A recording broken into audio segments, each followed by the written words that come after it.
বিসমিল্লাহির রহমানির রহিম। সম্মানিত ভিউয়ার্স, আমরা অনেক সময় অনলাইনে বিভিন্ন ফর্ম পূরণ করি, তখন ছবি দিতে হয়। এই ছবি রিসার্চ করতে আমরা অনেকেই জানি না। যেমন মাধ্যমিক বিদ্যালয়ের ইউনিক আইডি সব পূরণের ক্ষেত্রে শিক্ষার্থীর ছবি রিসাইজ করতে হয়। ছবি অনেক সময় বড় থাকে, ছবি ছোট করতে হয়, যেমন 300x300 পিক্সেল, 100 কিলোবাইটের মতো। এছাড়া বর্তমানে প্রাথমিক বিদ্যালয়ের ইউনিক আইডি কাজ চলমান, এক্ষেত্রেও ছবি রিসাইজ করতে হয়।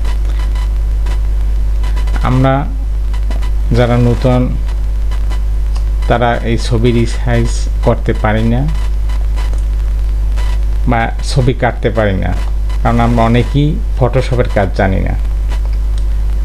যারা আমরা ফটোশপের কাজ জানি না, তারা কিভাবে ছবি রিসাইজ করব এবং ছবি কাটব, এই বিষয়ে আমি আজকে ভিডিওতে আলোচনা করব। এই অ্যাডোবি ফটোশপ ছাড়া অন্য একটা অ্যাপস আছে, যেটা উইন্ডোজ দেওয়ার সময় ডিফল্ট হিসেবে ইনস্টল করা থাকে। এটা হলো পেইন্ট। এই পেইন্ট অ্যাপস দিয়ে আমরা ছবি রিসাইজ ও ছবি কাটব। তাহলে ভিডিও শুরুর আগে আপনাদের কাছে একটা অনুরোধ, আমার চ্যানেলটা সাবস্ক্রাইব করুন। এখন শুরু করতেছি মূল ভিডিও। প্রথমে আপনি ছবি ওপেন করবেন। কোথায় ওপেন করবেন? এই যে পেইন্টে দেখেন অনেক বড় ছবি। এটার কীভাবে আমরা ছোট করব? এখানে দেখুন, এই যে রিসাইজ,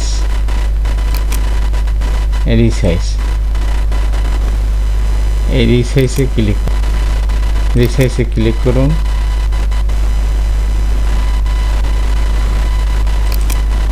ক্লিক করলে এরকম একটা পপ আপ বক্স আসবে। এখানে দেখেন এই পিক্সেল দেওয়া আছে, পিক্সেলে ক্লিক করুন। এটা আছে কত? 1530 পিক্সেল বাই 2040 পিক্সেল। এটাকে আমরা 1000-এ যদি নিতে চাই, তাহলে এখানে লিখব হরিজেন্টালে লিখব 1000, ভার্টিক্যালে অটোমেটিক আপনার এটা আসবে। এটা আপনার দেওয়ার দরকার নাই। তারপর ওকেতে দেন। এই দেখেন ছোট হয়ে গেছে। এরপর আমি আরও দেখাবো আগে ছবিটা কিভাবে কাটবেন। ছবি কাটার জন্য আপনাকে প্রথমেই এই ছবিটা সিলেক্ট করতে হবে। এই দেখুন সিলেক্ট। আমি আগে ছবিটা সিলেক্ট করি। এখানে ক্লিক করবেন। করার পর দেখুন সিলেক্ট অল, এখানে ক্লিক করুন। ছবি সিলেক্ট হয়ে গেছে।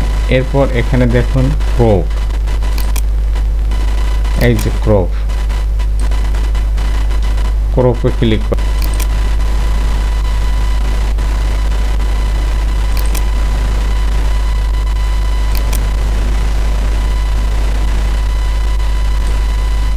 এরপরে ক্রপে আবার ক্লিক করুন। এখন ছবিটা কেটে গেল। এরপর আরও যদি সাইজ পরিবর্তন করতে চান, অর্থাৎ 300x300 পিক্সেল করতে চান, তাহলে আবার এই পিক্সেলে ক্লিক করুন। এখনও আছে কত? 627x563। তো এখানে আমরা 300 লিখে দিই। 300 একদম একুরেট আসবে না, নিচেটা একটু কম আসবে। যাক, এরকম হলে হবে, শুধু যেন বড় না হয়। ওকে করলাম। এখন আসুন এটা কীভাবে সেভ করবেন। এই ফাইলে ক্লিক করবেন, সেভ অ্যাসে ক্লিক করবেন। এরপর আপনি যে ডেস্কটপে যদি রাখতে চান, ডেস্কটপে ক্লিক করবেন। ক্লিক করে আপনি একটা ফোল্ডার তৈরি করে নেবেন আগেই। যদি স্কুলের ইউনিক আইডির জন্য হয় বা রেজিস্ট্রেশনের জন্য হয়, তাহলে ফোল্ডারটা কোন ক্লাসে অনুযায়ী ফোল্ডারটা তৈরি করবেন।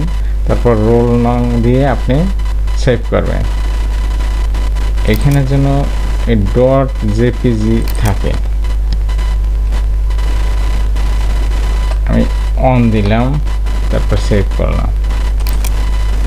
দেখেন, এই যে দেখেন ছবিটা। এভাবে আপনারা অ্যাডোবি ফটোশপ ছাড়া যে কোনো ছবি রিসাইজ করতে পারবেন এবং কাটতে পারবেন। ধন্যবাদ সকলকে। ভিডিও